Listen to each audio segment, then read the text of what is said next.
All right. Little discussion, though, on Chelsea's fixtures, because they've just hosted Arsenal, and from now until the start of December, now, I want to stress, they don't have European matches to think about. So for most game weeks, they'll have a good 5, 6, 7 days to prepare for matches, similar to Tottenham are right now as well. So they've got Brentford next, and then they've got Blackburn Rovers. This is an EFL match. And then it's Tottenham. It's Mauricio Pochettino's old team, away. Then they've got Manchester City at Stamford Bridge. Then they're away to Newcastle. Then they're up against Brighton, not for the first time this season either. Then they're travelling to Manchester United.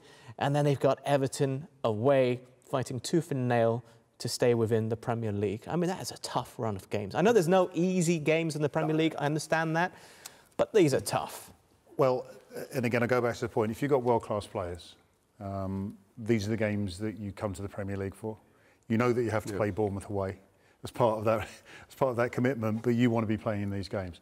If you're a confident world-class player, then these are the games you've got an opportunity to make a massive... I think, and sort of extending that answer, Adam, this draw for Arsenal was massive because it stops Chelsea going on what I thought was going to be a mad run of victories. Similar to Liverpool drawing with them at the beginning of the season. Had they won that game, and they should have done with the opportunities they had, I think Chelsea would be up there contending for the title already. So these are the games that they want to play in.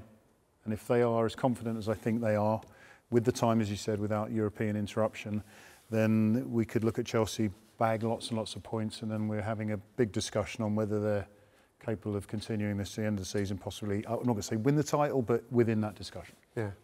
I was going to say that little run of Spurs, Man City, Newcastle, you know, it's a tough run, it's a testing run, but I would agree with David totally that, you know, as a player, you want to play in those big games.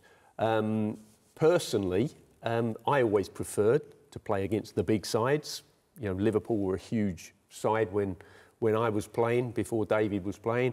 And, you know, Manchester United, yes, of course, were a big side. And those were the games I really, really looked forward to and really, really enjoyed. And again, no disrespects to Coventry City, who were in the top flight then, but, you know, that wasn't as exciting a game for me.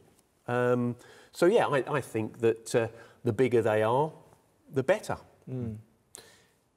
If they can keep their players fit as well. That's the other thing. They have so many injuries. I don't know what it's going to look like in December.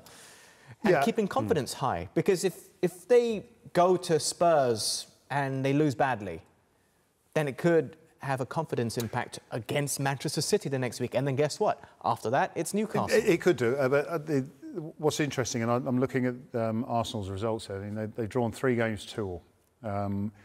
I challenged, albeit privately, that Arsenal could win the title last season with 90 points, which essentially meant they could lose 8 games. They just had to win the other 30.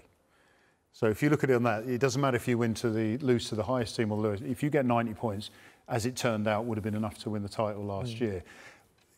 Arsenal have got a valuable point today, which they arguably could afford to have lost. But what they've stopped doing is Chelsea getting 2 points in a game which they probably needed to win if they're going to challenge. So, again, if they get beat against Tottenham, if anything, we don't know what happens. I just think that this Chelsea side has the capability of beating anyone.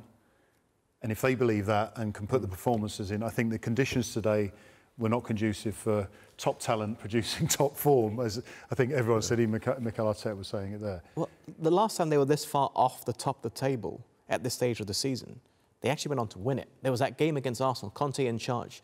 They lost that game, but he switched to the back 3 in that specific fixture at half-time. And then they would go on and lift the trophy we are, in one way, you know, 9 games is a quarter of a season gone. But there are still so many games to go ahead, and you've got to play all the top teams. I mean, I said you could actually lose to all the top teams, but it means you have to win all the others. Chelsea haven't got that luxury. But they have the ability, they have the quality in this squad, and I think they've got the manager that can galvanise them. Yeah. They came up against a bit of a beast today in Arsenal, Mikel Arteta's emotional monsters. Another stat was the last time we saw City lose consecutive games like they have done this season.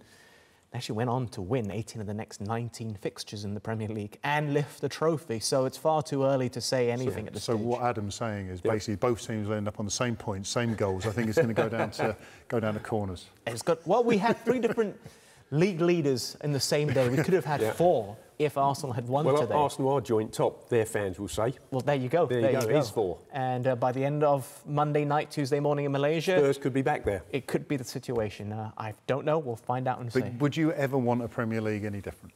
No, absolutely not.